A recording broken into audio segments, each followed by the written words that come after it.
नमस्कार साथियों, सुरेन हिंदी क्लास में आप सभी का स्वागत है।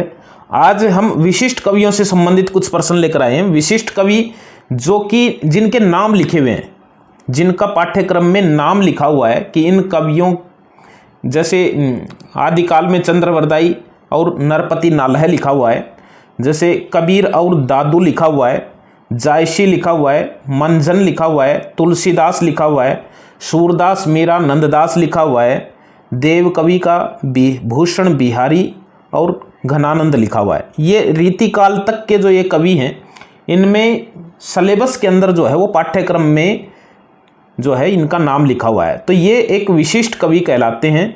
विशिष्ट कवि की भी इनसे संबंधित प्रश्न जो है वो थोड़ा सा इनके कृतित्व और व्यक्तित्व दोनों से संबंधित आ सकता है। और पहले पूर्व में ऐसे विशिष्ट कवियों के नाम आरपीएससी फर्स्ट ग्रेड पाठ्यक्रम में नहीं थे, ये पहली बार हुए हैं। लेकिन इससे पहले अन्य पाठ्यक्रमों में नाम रहे हैं। प्रश्न कैसे आए हुए हैं, प्रश्न किस तरह से, जैसे कबीर एक विशिष्ट कवि हैं और कबीर का प्रश्न पहले भी विशिष्ट कवि के तौर पर आता रहा है। जैसे पहला प्रश्न है, कबीर के संदर्भ में कौन सा कथन असत्य है, ये आया हुआ प्रश्न है। कबीर के काव्य में दाम्पत्य के द्योतक प्रतीकों का सुंदर प्रयोग हुआ है। काव्य रचना कबीर का प्रथम लक्ष्य था, ये कथन गलत है। कबीर का प्रथम लक्ष्य काव्य रचना नहीं था, यानी वो मूलतः ये कवि नहीं था कि भी उसको केवल कविता लिखनी है। तो काव्य रचना कबीर का प्रथम लक्ष्य था, ये गलत है। कबीर के काव्य में रहस्यवाद मिलता है, ये सही है। कबीर ने समाज को व्याप्त पाखंड का पुरजोर विरोध किया है, यानी कबीर ने समाज में व्याप्त पाखंड का पुरजोर विरोध किया है। तो ये इनमें से ख कथन जो है वो गलत है। दूसरा प्रश्न देखिए जो बिहारी से संबंधित है। बिहारी एक विशिष्ट कवि भी हैं। बिहारी के संबंध में कौन सा कथन सही नहीं है। इन्होंने आचार्य केशव से काव्य शिक्षा ग्रहण की। अब यदि हमें ये नहीं पता है तो हम अगले कथन को पढ़ेंगे।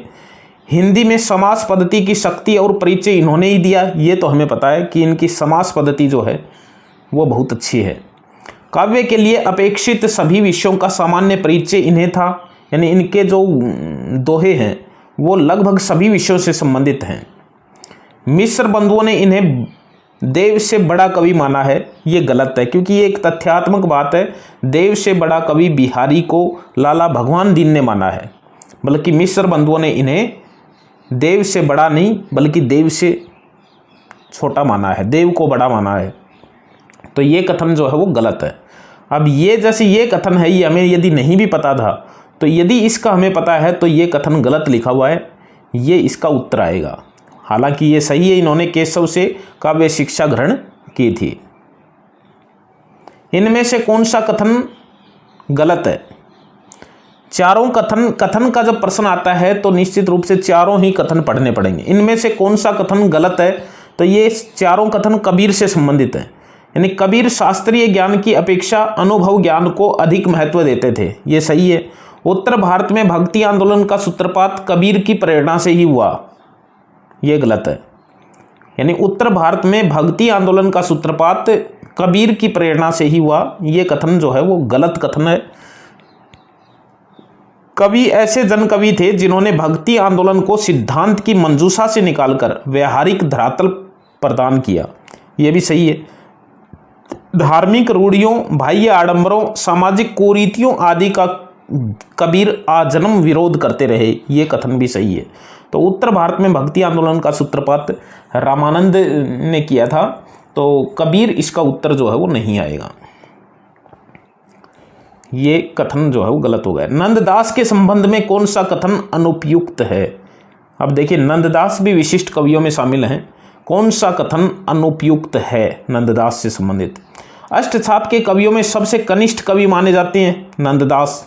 आचार्य शुक्ल ने इनकी 2 गद्य रचनाओं हितोपदेश, नचिकेत पुराण भाषा का उल्लेख किया है, ये सही है, ये भी सही है।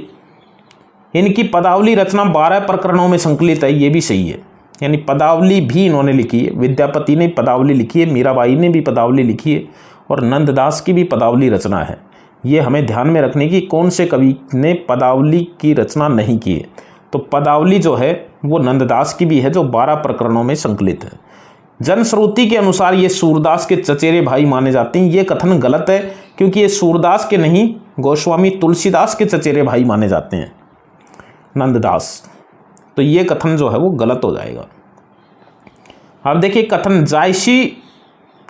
जायसीकृत पद्मावत से संबंधित कौन सा कथन सही नहीं है।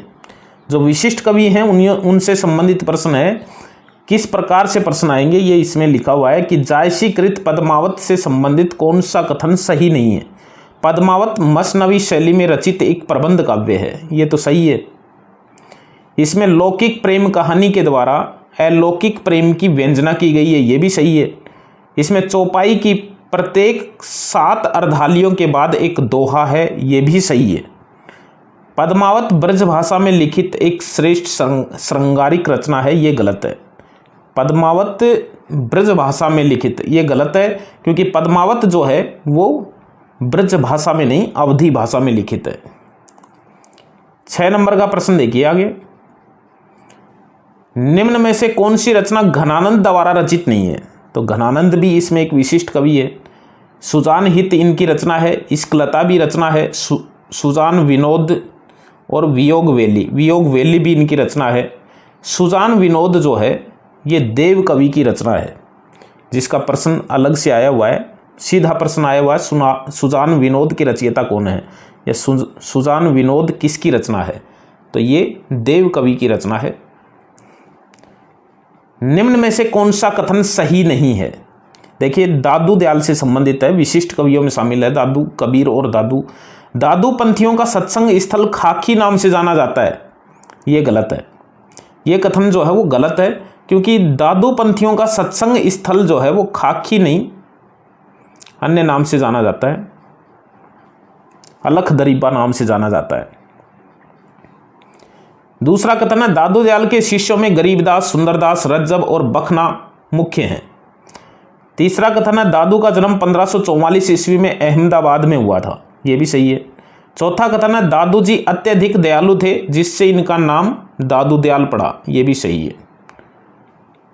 तो पहला कथन जो है वो गलत है इसमें। देखिए 8वां प्रश्न है कि शेख मोहम्मद गोश किस सूफी कवि के गुरु थे।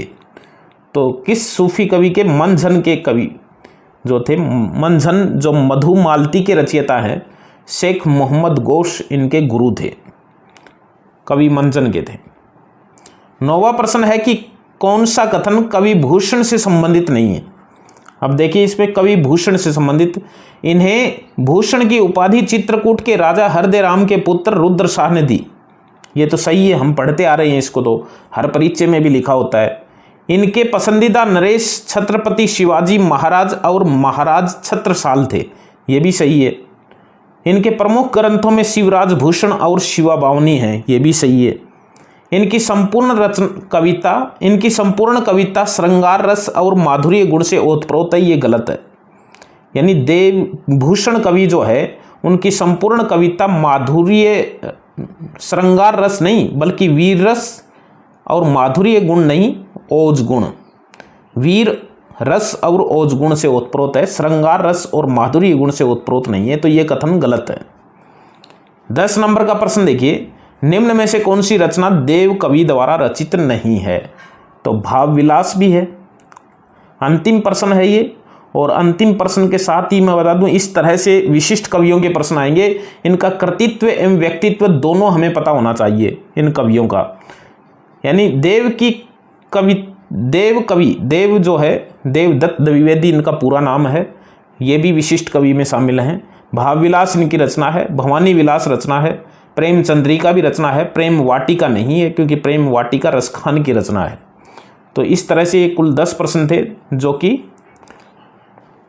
विशिष्ट कवियों से संबंधित हैं। फिर मिलेंगे अच्छे रचना के साथ, तब तक के लिए बाय।